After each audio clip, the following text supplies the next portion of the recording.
അസ്സലാമു അലൈക്കും വറഹ്മത്തുള്ളാഹി വബറകാതുഹു. ഇന്ന് വീഡിയോയിൽ നോക്കാൻ പോകുന്നത് 3ാം ക്ലാസ്സിലെ വിദ്യാർത്ഥികൾക്ക് തജ്വീദിൽ നിന്നുള്ള കുറച്ച് മോഡൽ ചോദ്യങ്ങളാണ്. കൊല്ലപരീക്ഷയ്ക്കുള്ള തജ്വീദിൽ നിന്നും ചോദിക്കാൻ സാധ്യതയുള്ള കുറച്ച് മോഡൽ ചോദ്യങ്ങൾ. ആദ്യത്തെ പ്രവർത്തനം, യോജിച്ചവ ചേർക്കാം. ഇടതുഭാഗത്തു നിന്നും യോജിച്ച് നടുഭാഗത്തേക്ക് എഴുതിയെടുക്കാം. ഒന്നാമത്തത് ഇഖ്ലാബിൻ്റെ അക്ഷരം. ഇഖ്ലാബിൻ്റെ അക്ഷരം എത്ര എണ്ണ? ഒന്നുള്ളൂ. ഏതാണ്? ബ. 2 പദങ്ങളുടെ തുടക്കത്തിൽ വരികയില്ല. യോജിച്ചത് സുക്കൂൻ. പദങ്ങളുടെ തുടക്കത്തിൽ ഒരിക്കലും സുക്കൂൻ വരില്ല. 3 മണിക്കൽ ശബ്ദത്തിന് പറയും. എന്താണ്? ഗുന്ന. 4 ജൗഫ് എന്നതുകൊണ്ട് ഉദ്ദേശിക്കുന്നത്. ഉത്തരം വായയുടെ ഉൾഭാഗം. 5 നാവിൻ്റെ മുരടും അതോട് നേരിടുന്ന അണ്ണാക്കും. ഇത് മഖ്റജാണ്. ഏതിൻ്റെ? കാഫ്. 6 മേലെ മുൻപല്ലിൻ്റെ തലയും താഴെ ചുണ്ടിൻ്റെ പള്ളയും. ഇത് മഖ്റജാണ്. ഫാഇൻ്റെ മഖ്റജാണ് ഈ പറഞ്ഞത്. ഇനി രണ്ടാമത്തെ പ്രവർത്തനം, തെറ്റ് ശരിയാക്കി എഴുതാം.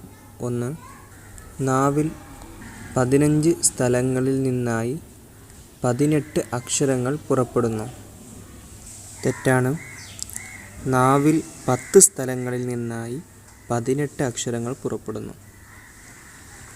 2 തരിമൂക്കിലേക്ക് മറച്ചു മണിക്കലാണ് ഇൽഹാർ. തെറ്റാണ്. തരിമൂക്കിലേക്ക് മറച്ചു മണിക്കലാണ് ഇഖ്ഫാ. 3 വാവിനെ നീട്ടാൻ അലിഫ് ഉപയോഗിക്കാം. തെറ്റാണ്. ലമ്മിനെ നീട്ടാൻ വാവ് ഉപയോഗിക്കാം. 4 ഷദ്ദുള്ള മീമിനെയും നൂനിനെയും മണിക്കരുത്. തെറ്റാണ്. ഷദ്ദുള്ള മീമിനെയും നൂനിനെയും നിർബന്ധമായും മണിക്കണം. ഇനി അടുത്ത പ്രവർത്തനം പൂർത്തിയാക്കാം. 1 ഖുർആൻ ഓതുന്ന നിയമങ്ങൾക്കാണ് ഡാഷ്. ഖുർആൻ ഓതുന്ന നിയമങ്ങൾക്കാണ് തജ്വീദ് എന്ന് പറയുന്നത്. 2 തഫ്ഖീം എന്നതിൻ്റെ അർത്ഥം ശബ്ദം കനപ്പിക്കുക എന്നാണ്. 3 റാഇൻ്റെ മഖ്റജ് നാവിൻ്റെ തലയുടെ മുതുകും ഡാഷ്. നാവിൻ്റെ തലയുടെ മുതുകും മേലെ മുൻപല്ലിൻ്റെ ഊനും. 4 ഇഖ്ഫാഇൻ്റെ അക്ഷരങ്ങൾ ഡാഷ്. ഇഖ്ഫാഇൻ്റെ അക്ഷരങ്ങൾ 15 ആകുന്നു. ഇനി അടുത്ത പ്രവർത്തനം, ഓരോ ഉദാഹരണം എഴുതാം. ഒന്നാമത്തത് ഇൽഹാർ. ഇൽഹാറിന് ഓരോ ഉദാഹരണം എഴുതാം. ചിലപ്പോൾ ഈ 2 ഉദാഹരണമായിരിക്കും വരിക. അപ്പോൾ ഏതായാലും പഠിച്ചു വെക്കാം. നമ്മൾ പാഠത്തിൽ പഠിച്ച ഉദാഹരണം എഴുതുക. അതല്ലെങ്കിൽ നിങ്ങൾക്കറിയുന്ന ചെറിയ ചെറിയ സൂറത്തുകളൊക്കെ നമ്മൾ പഠിച്ചതാണ്. അപ്പോൾ ആ പഠിച്ചതിൽ നിന്നുള്ള ഉദാഹരണവും എഴുതാം. ഇൽഹാറിൻ്റെ ഉദാഹരണമായാൽ മാത്രം മതി. 1 അൻഅംത അലൈഹിം. അൻഅംത സാക്കിനായ നൂനിന് ശേഷം ഐന് വന്നു. രണ്ടാമത്തെ ഉദാഹരണം ഫീ ജന്നത്തിൻ ആലിയ. ഇതും ഇൽഹാറിൻ്റെ ഉദാഹരണമാണ്. ഫീ ജന്നത്തിൻ ആലിയ. ഇവിടെ തൻവീനിന് ശേഷം ഐന് വന്നു. 2 ഇദ്ഗാം ബി ഗുന്ന. ഇദ്ഗാം ബി ഗുന്നക്കുള്ള ഉദാഹരണം 1 മിമ്മർഖദിന. മിമ്മർഖദിന സുക്കൂനുള്ള നൂനിന് ശേഷം മീമു വന്നു. രണ്ടാമത്തെ ഉദാഹരണം 1 എഴുതിയാൽ മതി.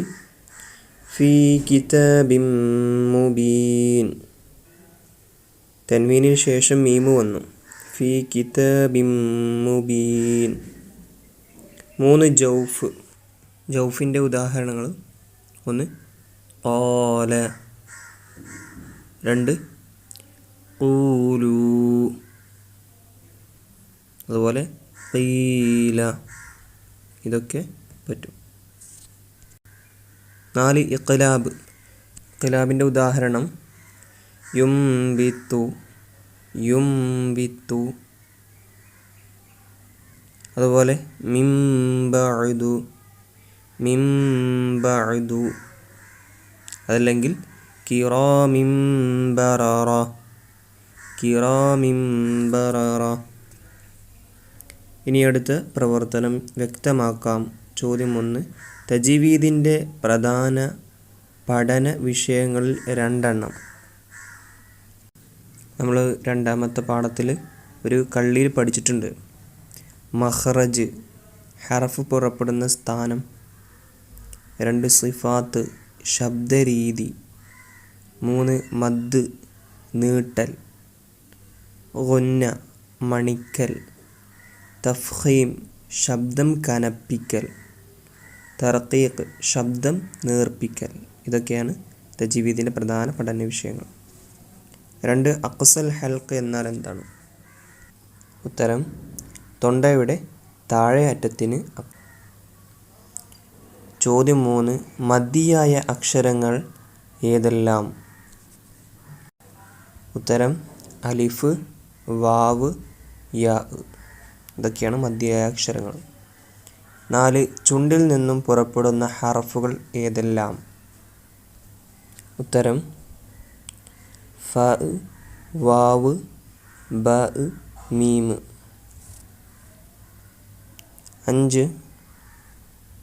5 നിയമങ്ങളാണ് അതിനുള്ളത്. ഏതിന്?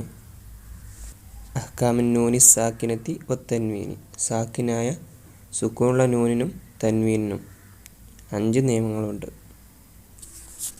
ഇനി അടുത്ത പ്രവർത്തനം കള്ളികൾ യോജിച്ചവ കൊണ്ട് പൂർത്തിയാക്കാം. 1 ഇൽഹാർ, വെളിവാക്കൽ, അവിടെ കൊടുത്തിട്ടുണ്ട്. 2 ഇദ്ഗാമുൻ ബി ഗുന്ന, ഷദ്ദോടുകൂടി മണിക്കൽ. 3 ഇഖ്ഫാ, തരിമൂക്കിലെണിക്കൽ.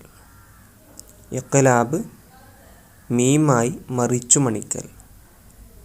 ഇതൊക്കെയാണ് നമ്മുടെ 3-ാം ക്ലാസ്സിലെ വിദ്യാർത്ഥികൾക്ക് തജ്വീദിൽ നിന്നുള്ള മോഡൽ ചോദ്യങ്ങളും അതിൻ്റെ ഉത്തരങ്ങളും.